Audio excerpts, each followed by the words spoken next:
Hello there, I'm Danielle K. I'm a medical herbalist based in East Lancashire.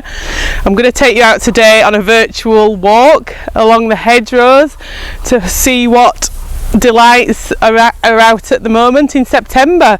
I brought you here to one of my favourite foraging spots. This is an old piece of disused railway, and I do love coming down here because it's just been left to go wild. It's been left for nature to move back in, and it's just full of lots of lovely foods and medicines.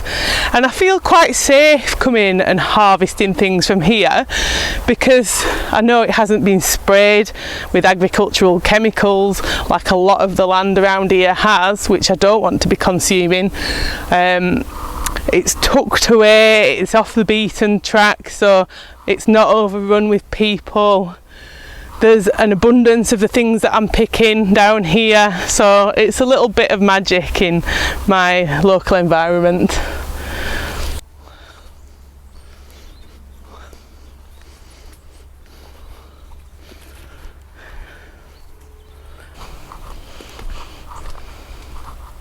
So this tree here you will probably recognise because it's very common in the UK. This is the elder, Sambucus nigra, black elder.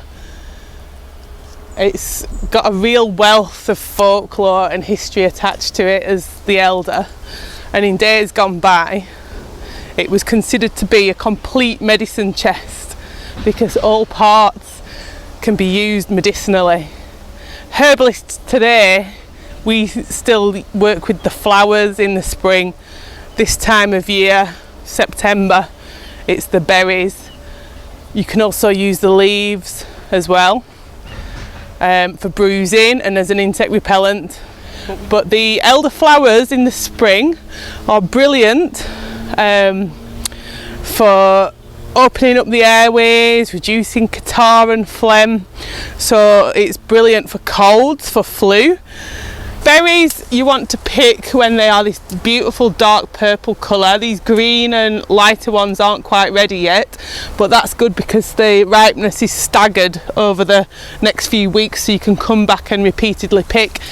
But the berries are a really great antiviral remedy, so they are so important for this time of year, and especially the current crisis that we are in, this COVID-19 pandemic.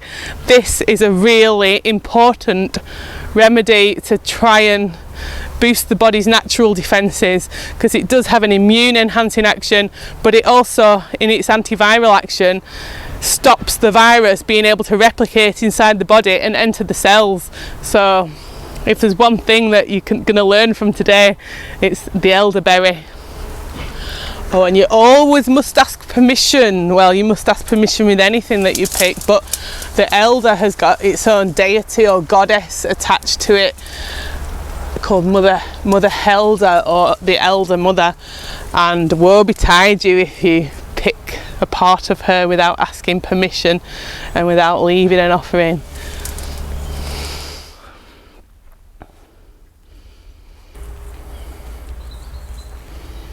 They're quite small this year, the blackberries, around here anyway.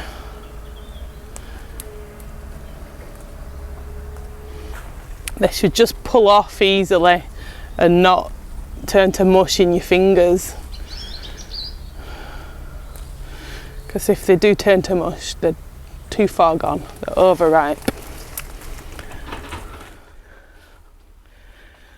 This is a dog rose, Rosa canina, and these are the hips that are ready. You usually have to wait till the first frost to pick these, but if you pick these when they're nice and red and plump and fresh and put them in your freezer, you are mimicking that first frost, so you will be able to use them now.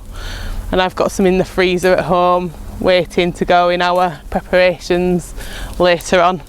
But the rose hip, again, it's a great immune boosting remedy, very rich in vitamin C. In fact, it's got 20 to 40 times more vitamin C than an orange as a rosehip, and in World War II, school kids used to get paid to go out and collect the rosehips then the adults used to cook up big vats of rosehip syrup, and it was rationed out to families to keep the kids in good health. And that's what you can do. Rosehip syrup is absolutely delicious and so good for you. Not only is it immune enhancing and full of vitamin C, it's also popular as an anti-inflammatory remedy for people with arthritis and rheumatism, to help reduce that inflammation, pain and stiffness. So lovely remedy to use. You do just need to be careful.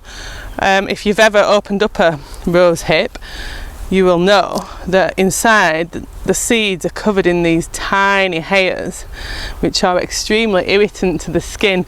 I don't know if you remember opening them up and stuffing it down each other's tops like we did as kids, and using it as itching powder, which was a great pastime in days gone by.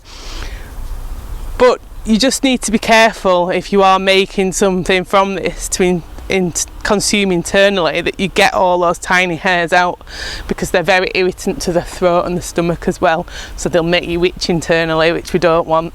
So just strain it through some muslin into a sieve, or even an old tea towel or something like that, just to make sure you get all those hairs out.